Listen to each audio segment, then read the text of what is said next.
From RareGem Productions, this is your Monday morning meeting. Monday morning meeting where we take time to discuss, to get to know a little better, to explore, and to dive deeper. In our morning meeting, we're going to take some time to get to know Medi-Plex home care professionals. A lot of people reflect back on their life. A lot of times people say, well, I wish I would have did this, and I wish I could have lived each day as your last. There's nothing you should do. Oh, I'm going to travel to Alaska. Well, go to Alaska. And if it's your last days, do whatever you want to do. If you can get it all in at that time, do whatever you want to do. A lot of people have problems with it, and a lot of people suffer from depression with it. And a lot of people just assume that you're going to be here forever, and that's just not the case. Getting to know the business that's caring for you with founder and CEO Glenda White and Chief Operating Officer Tawana Spann. We'll be right back. I'm Jade Harrell.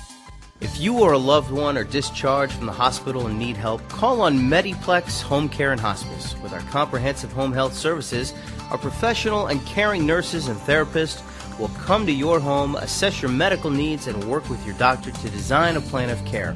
Medi-Plex is a Medicare certified agency, which means that Medicare will pay for your home health care needs. Remember that you have a choice in home health care. Let your doctor know that you choose Medi-Plex Home Care and Hospice. Register today for the 2014 MoCan Minority Business Symposium, Bridging Rhetoric to Reality, on Thursday, May 8th and Friday, May 9th. This symposium will provide business development and partnership opportunities for small and large businesses. We will hold this event at the Union Station Hotel in downtown St. Louis. Visit mocansymposium.com for sponsorship, registration, and event information, or call 314-454-9675. 314-454-WORK. RareGem Productions proudly presenting The Positive. Need quality care and support for your loved ones with illness? Want them to live as fully, independently, and comfortably as possible? Well, come on in and get to know Medi-Plex Healthcare Professionals. It's Medi-Plex Mondays with RareGem Productions, proudly presenting, promoting, and producing positive programs. So somebody like your mom, is there a point where, well, she's made it beyond the point that they said, so can you get off hospice? Yes, you can. Okay. Yes, you can get off hospice. Some people get better, and they get better because they have the nurses coming in to take care of them. They still take care of you. They manage you. So they have the nurses to take care of you, and they also have the aides to come in and take care of you. So we do see some people who get better. Mm-hmm. So if you get on hospice, that does not mean that you're actually going to die. Mm-hmm. Some people do get better. And if they do get better, then we decertify them and we take them off of hospice, and they go on with their lives. Mm-hmm. And the other side of that, though, Glenda, if somebody is given that order and they don't know or have the means for that resource, what is the other side of not having hospice and you find out this is it? Well, pretty much with hospice is so unique. You know, if you don't have the ability to pay for it, most of the time the social workers will do applications, Medicaid applications, and a lot of the hospices will take Medicaid pending. If you don't have health insurance, which is covered by health insurance, and most health insurance cover it. But if you don't have the ability to pay, a lot of hospice will accept that patient with just Medicaid billing or no insurance at all. Mm-hmm. You know, and so hospice is one of those unique pieces where if you don't have insurance, you still will be taken care of. Right, right. But we're not just going to let you suffer your way on through. No, they're not going to let you suffer. What makes for, and if you were looking to hire, what makes for a great hospice nurse? If we were hiring, it would be a very, very compassionate, someone who parents or someone close to them have passed on, and they saw how the hospice helped them, and then therefore they're helping someone else. And pretty much any nurse, you know, because we get into nursing to be compassionate people. Right. We had one nurse in particular. She was a pretty new nurse, but she had a lot of compassion for the patient. She was somewhat spiritual. And we understand that the patients really, really love her because she takes her time and she looks at them from different eyes, that they're still humans. You don't demoralize anyone, and you respect their home, and you respect them, and you respect their wishes. You also respect their family issue. Mm-hmm. You respect all of that. That's what makes for a great hospice nurse, and someone who can tolerate all of that dying, because that dying can wear on you after a while. I was going to say, it can wear on you. Life. Right. I mean, you're going to work around death every day. Every day. Your life is surrounded by right. death. every day. How do they find balance and keep that in perspective? What is your recommendation for us to? If you are a hospice nurse and you've had several patients that died, I would recommend every 6 to 9 months that you take off for a while and take a small vacation or something like that. We've had some nurses that had close family members that passed, and we recommend that they take off for a while because it's hard to actually take care of people, and because it's always a constant reminder of that loved one that has passed on and transitioned on. Okay, so then teach us the importance of taking care of ourselves and in order to take care of somebody else, caregivers in one case, but daily pouring out for everyone else and putting ourselves last. What's a lesson that we could learn? You have to go down. And hopefully you have other family members that can help you as well. You have to realize that one person cannot do it all because your stress level would increase. So I would suggest that you get other family members to assist you, that you take some time for yourself. You do your facials, your spas, and you do some relaxation techniques. And most of all, you eat right and exercise. Okay. Eat right and exercise, because that exercise will help release some of that stress that you go through. Mm-hmm. And sometimes you have to just step back at it. No one can take care of someone dying 24/7. Right. Try to get someone else to help you, and realize that you can't do it all. Sometimes we want to be that super person. I'm that super boss, I'm that super mom, I'm that super grandmom, and I'm that super daughter. Yeah. But at times, I realize I can't do it all, because it's only 24 hours in a day. Well, that would have been the question, because, here you are, the leader of the folks that are doing this, that you would encourage and say, here, in order to do this well, you've got to do these things. How do you find balance, and how do you put it all in order? Lately, what I've been doing to find balance is I have my siblings. They are helping me, and they are assisting me with my mom care.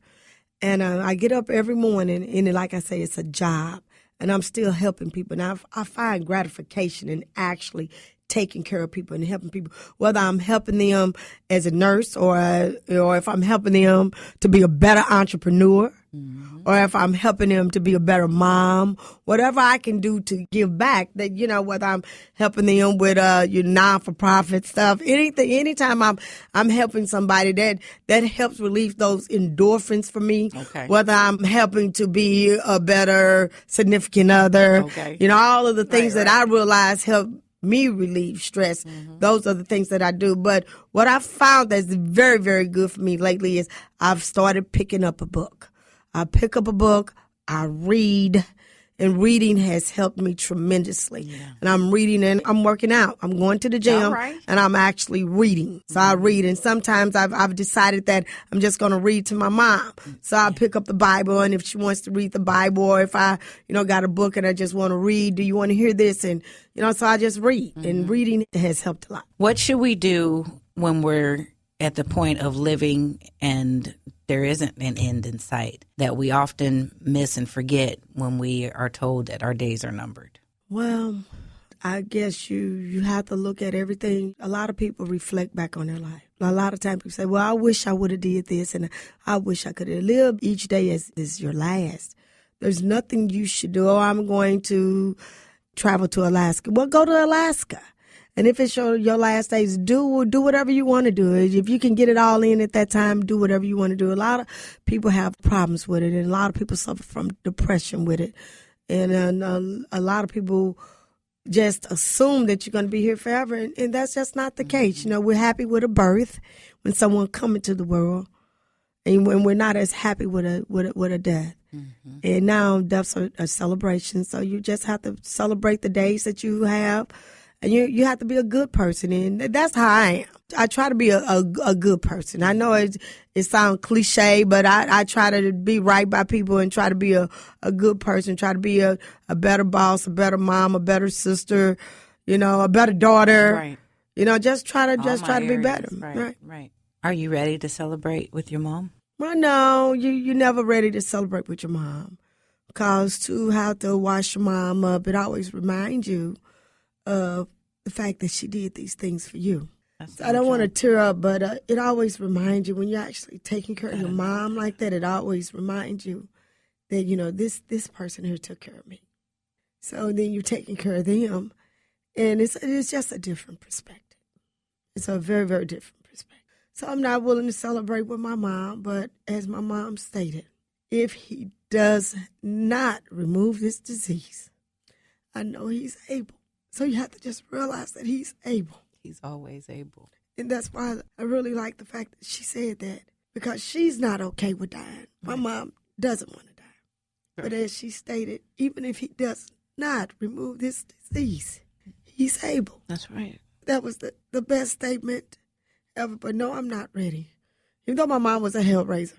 That was her personality. And my daughter said the other day, well, Mom, you got to do it because she's not able to do it anymore. So some of the things that she's not able to do anymore, she still wants to do, still want to have her independence. On my way here, they said my mom was trying to drive her car. So oh, boy. They put her on the phone. I just said, Mom, I know this is a hard decision, but I'm going to have to call your doctor and I'm going to take your keys from you because you are not physically able to do that anymore. So there's no need. And it's still, and I go back in the Black community, mama is mama no matter what she say. Right. And I'm asking my nephew, what are you doing? How did she get in the car? Right. Did you pick her up and put her in the car?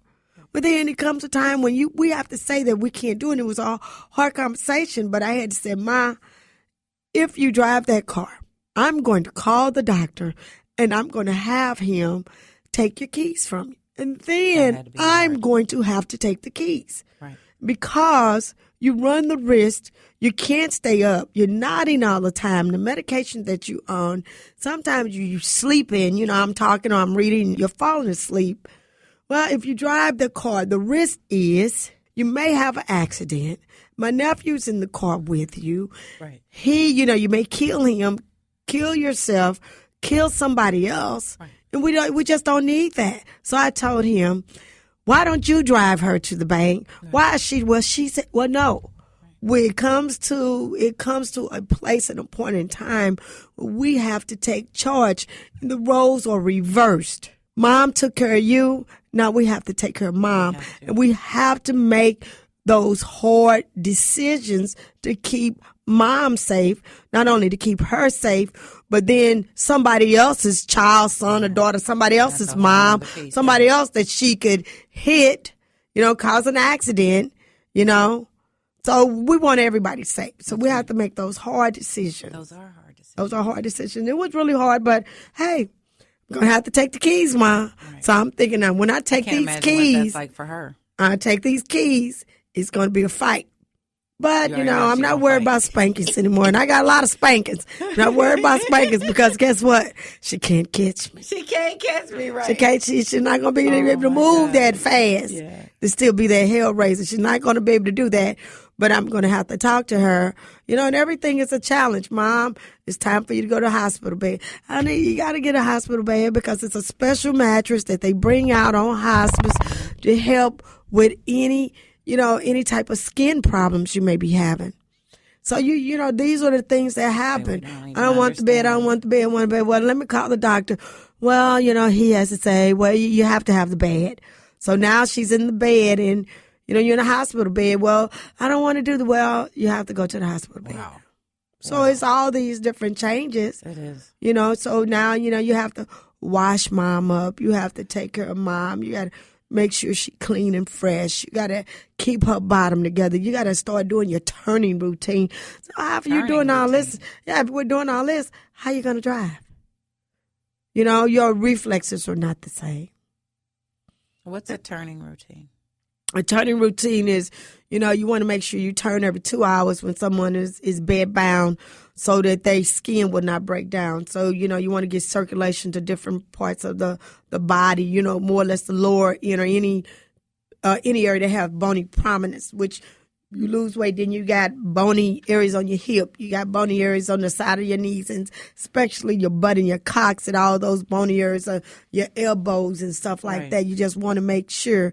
And therefore, that's where hospice come in again. Exactly. We have those special mattresses. This is like our morning meeting. Here's what happens when this is what we need to face. It occurred to me that when that turning point of having to help my mom with Could be your sister. It could be your child. Could be your child. because no one knows. But one thing is, I go back to, and they'd have to. Right, and they have to take care of you. But people need to be able to make that decision. Hospice is so important because your needs, your power of attorney, and your needs, your wishes will be made known. And that was one thing we did with my mom early was, Mom, make all your wishes. What do you want? Where do you want your jury to go to? What do you want your first to go to? What do you want to do with your house? What do you want to do with this? What do you want? And that was a very, very hard decision for her, but I finally got her to do that. So then she divvied up everything to what she wanted to make known. And, of course, you get the family, I want this, I want that. Well, no. We're not going to do that. We're not going to get that.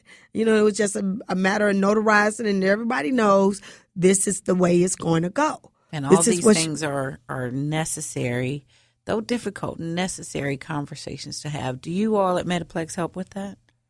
Yes, the social worker helps. Mm-hmm. So you have the nurses, the social workers, the chaplaincy. For hospice, we have the nurses, the social worker, the chaplaincy. We have volunteers that come out and help, volunteer coordinators. We have the home health aide. And then we also have the bereavement coordinator. All of that. Mm-hmm. Have all of that, because transitioning is very, very spiritual. So we have that, and they come into the home. All right. Give us some encouragement if we have to say goodbye.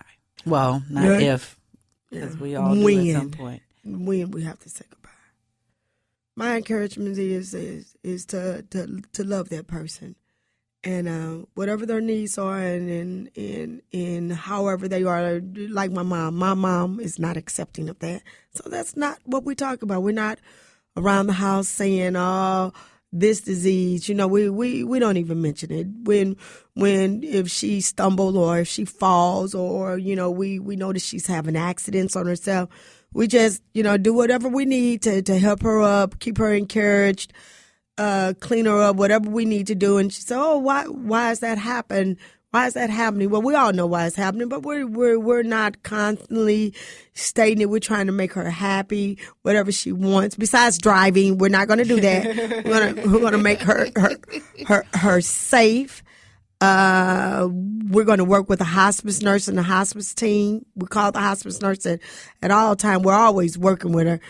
She's wonderful. We even though she's my employee, and they say my mom is carte blanche. They know that. But all of our patients are carte blanche. Everybody is special to us, and we treat everybody with the utmost respect and try to make sure we're doing the best for all of them. But just working with them where they're at. Everybody, when you come in contact with them, is going to be at a different level. So you have to work with them where they're at. You have to make them happy the best that you can. And that's what I would say. And what about getting weary and well-doing? Because I'm sure it wears on you, and then that could stretch on. Well, one of the things, I spoke to a friend of mine maybe a year or so ago, and her mom went through hospice, and she chose Medi-Plex, and she had a great experience, and she told me what helped her a lot. They have a booklet out that's called Gone From My Sight. It's called Gone From My Sight. It's a little blue booklet that most hospices give out to the family members. And if you take the time out to read that book put it in perspective. It's a very, very good book. And she stated that once she read that book, that she was able to let go. You got to let go. And sometimes that patient stay around just to help their loved one, and there's something that's staying around, but they have to let go. And say, "Mom, it's okay to let go. It's okay to let go. You don't have to worry about me." Allow them to let go right. as well. Wow. Exactly. Wow. How wonderful to get to know Medi-Plex, but more especially you, Miss Glenda, and the wonderful work you're doing with your company, and to know that level of passion and care runs deep and true and sincere. This is truly one of the best experiences and the closest experiences I've had in this area, and I'm grateful for you in it. Thank you. Invite them to call you all. Call Medi-Plex. We do home care. We do hospice. We do in-home services. We do consumer-directed services, CDS. We also have a non-for-profit where we work with wound care patients. and call us at 314-993-5580. Again, 314-993-5580. And thank you. Medi-Plex Healthcare Professionals, LLC strives to provide quality care and service with you in mind. Since 2002, their business is caring for you.